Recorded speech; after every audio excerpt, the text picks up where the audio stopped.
Welcome to the our channel. दोस्तों, हर पल जियो का ड्रामा सीरियल गफारा बहुत ही अच्छा बन चुका है। आने वाले एपिसोड में हम ये भी देखने जा रहे हैं। जुनैद बहुत ही ज़्यादा परेशान हो जाता है। वो मेहरीन आंटी के पास आता है। वो कहती है सितारा माँ बनने वाली है। आंटी, आप जो कुछ भी कह रहे हैं गलत कह रहे हैं। आपको इस तरह नहीं करने चाहिए। सालार उसे कभी भी नहीं छोड़ेगा। ये बात सुनकर मेहरीन बहुत ही ज़्यादा गुस्से में होती है और कहता है मैंने फैसला कर चुकी हूँ। मैंने नहीं सितारा को कबूल किया, ना ही उसके बेटे को कबूल किया।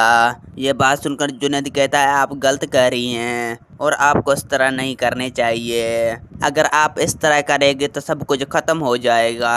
ये बात सुनकर मेहरीन तो बहुत ही ज्यादा गुस्से में होती है। मेहरीन कहती है बस मैं फैसला कर चुकी हूँ। ये बात सुनकर जुनैद बहुत ही ज्यादा गुस्से में होती है। जुनैद कहता है आप जो कुछ भी कह रहे हैं गलत कह रहे हैं। आपको इस तरह नहीं करना चाहिए। दूसरों की जिंदगी इस तरह तबाह और बर्बाद करके नहीं चाहिए। ये बात सुनकर मेहरीन कहती है बस मैं फैसला कर चुकी हूँ। जो मैं फैसला कर चुकी हूँ यही मेरा अटल फैसला है।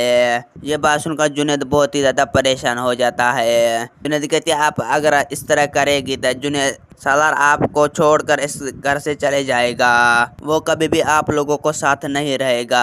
ये बात सुनकर मेहरीन कहती है वो मेरा बेटा है, वो कभी भी मुझे छोड़कर नहीं जाएगा। ये बात सुनकर जुनैद कहता है आप गलत करें, आपको इस तरह नहीं करना चाहिए। दोस्तों, मेरा वीडियो आप लोग की अच्छी लगी तो वीडियो की लाइक और चैनल को सब्सक्राइब लाजमी करना। खुदा हाफिज़।